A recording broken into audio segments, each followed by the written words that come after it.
Hi guys, time check is alas 11:30 ng gabi.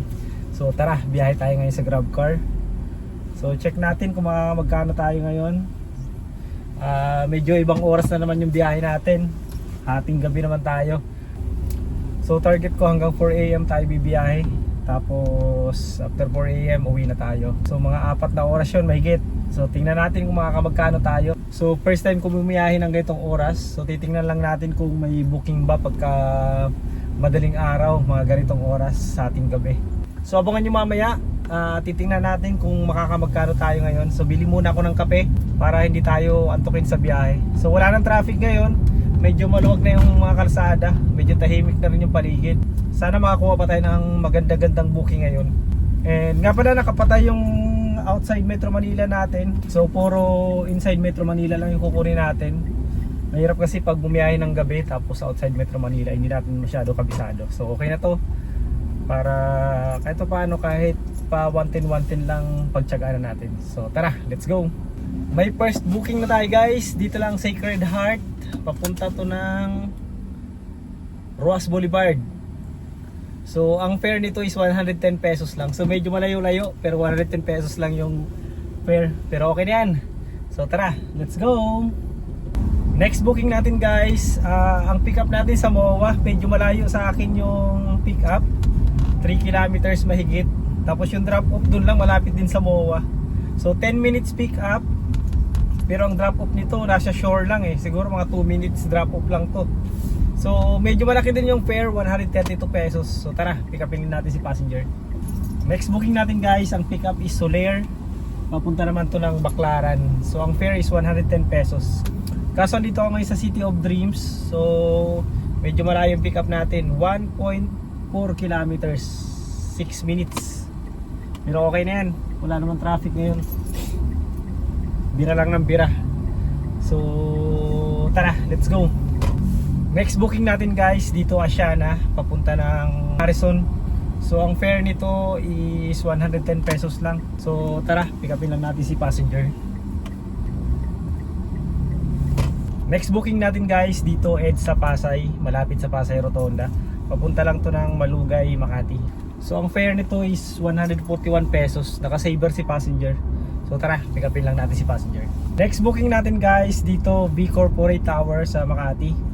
Papunta to ng Cityland, Pines Peak Tower 2, dun sa may Mandaluyong naman. So ang fare nito is 123 pesos lang.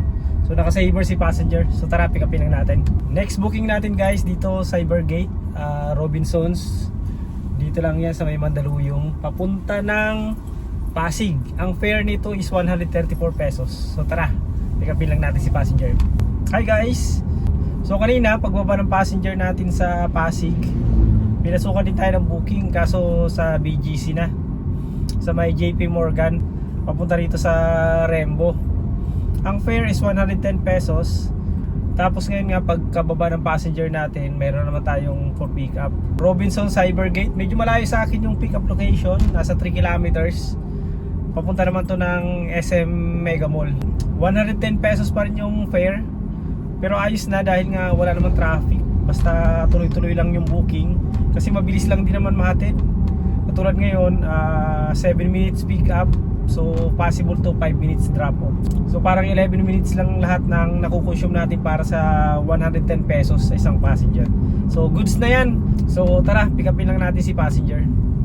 Next booking natin guys, dito Ortigas, papuntang Naiya Terminal 2. Ang fare nito is 255 pesos. So tara, let's go. Next booking natin guys, dito Baclaran, papunta ng Poblacion, Makati. Ang fare nito is 192 pesos. So tara, pick upin lang natin si passenger. Next booking natin guys, dito Antel sa may Valero. So papunta to ng Robinsons Ermita.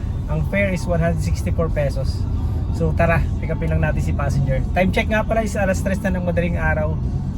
So siguro after nito, pagdating natin to sa Robinsons Ermita, kuha lang tayo ng pasahero pa uwi ng bahay.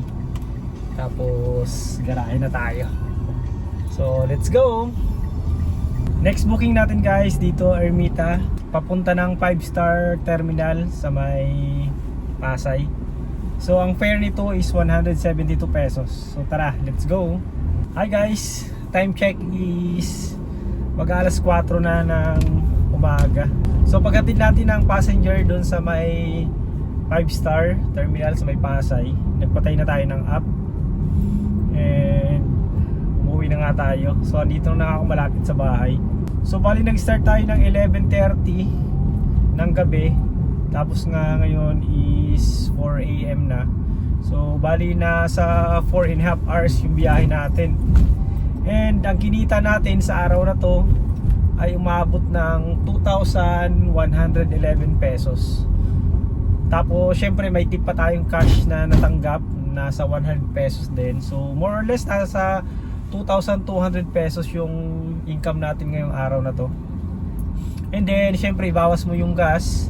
So ang gas ko nasa 500 to 700 pesos lang eh. So mayroon tayong malinis na 1,500 pesos. Actually ang ganda ng biyahe natin ngayon, tuloy-tuloy. Kanina kasi mga 11:30 hanggang mga alas 2 yata. Pa 110 yung binibigay sa ating mga booking. Ang maganda lang sa 110 pesos na booking kasi malalapit lang. Minsan 3 minutes pick up, tapos 5 minutes drop off. So parang nasa average natin nagkukusyum lang tayo ng mga 10 minutes para sa 110 pesos. So maganda-ganda dahil nga lumalagpas tayo sa 500 pesos na income sa loob lamang ng isang oras. Kaya maganda-ganda yung kita natin ngayon. Pero nung mga alas 3 and mag-aalas 4 na, medyo talo ng konti yung mga booking natin kasi minsan 160, 170. So sa mga booking na yan, magkukusyum ka kasi ng 20 minutes, 25 minutes bago mo mahatid, medyo malayo. So medyo hindi naman ganun katalo, pero halos mas maganda pa rin yung 110 dahil nga mabilis mahatid and mabilis pasukan. So yun lang naman guys, sa pagbibiyahe dito kailangan lang natin ng diskarte. So maganda yung mga ganitong oras dahil nga walang traffic and medyo mababa yung consumption natin sa gas. Kasi minsan pag umaga kasi bumiyahe, halos yung kalahati ng income mo pupunta lang sa gas. So at least pag wala masyadong traffic, maganda-ganda dahil nga napapalaki yung income natin dahil maliit lang yung gas consumption. So yun lang guys, maraming salamat and mag-ingat tayong lahat sa ating mga biyahe.